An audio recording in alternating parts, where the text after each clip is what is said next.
Today, I want to tell you some stories about what actual change looks like. It doesn't look like trying to remember how to be, okay? It doesn't look like I'm so mad, but I'm gonna control myself and I'm not gonna yell at this person while all the time you're still seething and you have very, very bad feelings and thoughts towards that person, or sitting at your computer at 11 o'clock at night and forcing yourself to continue to work when you're so exhausted it's taking 5 times longer than it would if you were refreshed. Real change doesn't look like forcing. So I'm going to tell you a story about someone who's still in the middle of this real change, so you know what it looks like along the way, not even at the finish line. So this is a successful businessman who for years has gotten a lot done in his office, has support, ticks through his, boxes. I did this, I did this, I did this, and feels very accomplished. Has a very, very lucrative business. Okay. And he thought to himself, there's something about this that isn't right for me and it isn't right for my clients, even though they love me, though they refer their families to me. And he thought, I don't like the way I'm being in my business. I want to be more thoughtful. I want to I want to, when I'm putting together a recommendation for a client, I want to be even more thoughtful. I want to not just know what to do, but delve into it. I want this for me and I want this for my clients. But he had a 4 decades long habit of check, check, check. So he had to really, really, really move back from a position had been doing for decades and allow himself the space to change, which is often true, right? That's often true about change. You've been doing things a certain way for a long time. So your tendency, your neural pathways also are to keep going in that direction. It's the proverbial gigantic ship, cruise ship, that takes a long time to stop. So for this man, we did some very, very, very deep work on his patterns. And he wasn't this way, of course, he wasn't this way just in at work. He was this way with certain people, even though he's a lovely, lovely man. And and what he told me was, he said, Wendy, I still, get to work and I've got this urge to just check off my boxes, he says, but I just take a breath and it brings me right back to the work we've done. It brings me right back to who I really am, who I really want to be. And it simply allows me then to take my time. I don't have to force myself to take my time. I just need that, sometimes that quick reminder, and it comes to me. That reminder comes to me. He tells me. So, and what's happening, even though it's still not automatic for him, is that cases that he's writing are bigger, and people are referring gigantic situations to him, make gigantic business referrals to him, even more so or more of them. He's just won an award, uh, and and he feels fantastic about it. And now what's happening is that he's recognizing that other people sometimes need to take their time too, because he's working in a area where you want to make very, very careful very, very careful decisions along the lines of what he's suggesting. You don't just run off and do it. They're very meaningful in terms of how a person lives their life.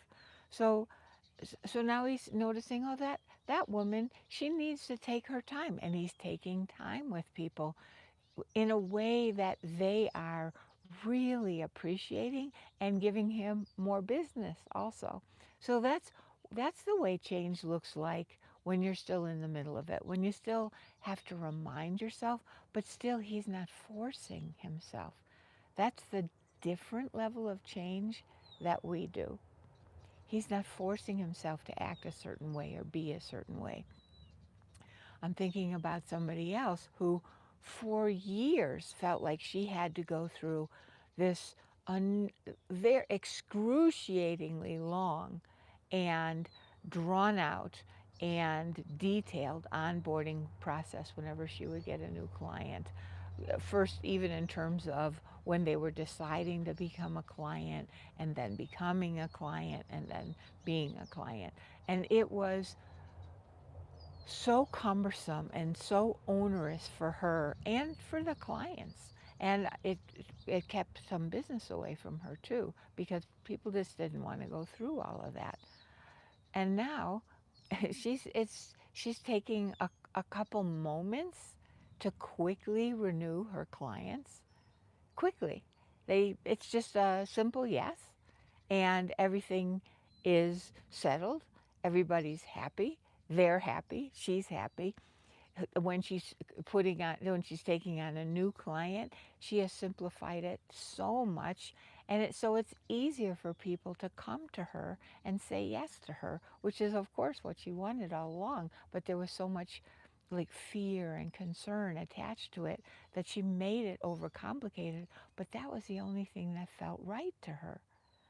So you can see how they're patterns, and they're also things that ways we're used to being over decades, just the way we do things. So, and it feels normal, but it's not working. It's not working as well as it could with more ease. So I'm thinking of another woman who has, with her team especially, she's just hired horrible people to be on her team. Not that the person was horrible, but the match was horrible. And this woman, this very, very successful business owner, she would then take care of them. She would be taking care, she would be spending hours helping her team when her business really needed their help and her focus. But because of who she kept hiring, that couldn't happen. Now, and did she have a really successful business anyway? Yes. But you can imagine how much uh, more time and energy it took to be successful, because she was what she was doing with her time and energy, her own personal resources, plus not getting the help. And now she's hired people who actually challenge her and help her move forward, challenge her in a good way, give her new ideas, things she hadn't thought about before, new perspective, new organization. She's not managing them, they're helping her to manage the business. That's what she needed all along. And so for her, unexpectedly recently, she lost out of the blue $100,000 contract, which that's significant. And so, of course, and she found that she replaced it in 10 days without agony and actually with ease. So that's the kind of thing she can do in her business now, because she's not putting out fires and micromanaging, and actually helping the people who are supposed to be helping her. I mean, of course, you want to be kind and helpful to the people you work with, but you know that's not what I'm talking about. So the real change, what it actually looks like, is you just find yourself doing something that you've wanted to do for a long time. It just happens. Or saying something, or feeling something. It just comes through. And why can that be? Because it's your natural self that's coming through, instead of the constructed self who had to run the show since you've been a child in order to make it through the world. But the natural self is still there underneath. And that's why it feels so natural. There was one more story I wanted to tell you, and that has to do with another in the middle of change. So I'm working with a very successful woman in corporate, this woman, and she's uh, has some concerns about the way she spends her money. She has plenty of money and there's always more, but she's feeling a little uncomfortable about the way she's spending some of her money.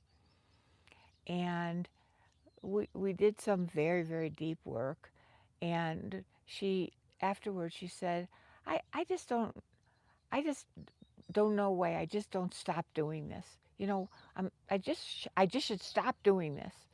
And what I got was she's been saying this to herself for a really long time. She also has been saying, oh, I'll just buy this also. She's been saying both, right?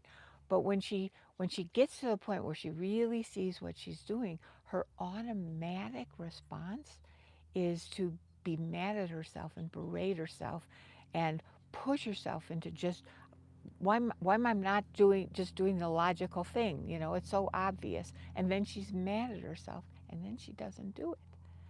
Now, I know you recognize this because we all do this. But what I want you to hear, and this is like a bonus part of this video, is that that kind of getting mad at yourself and being aggravated and then saying, you know, why am I not just doing it and I should just do it?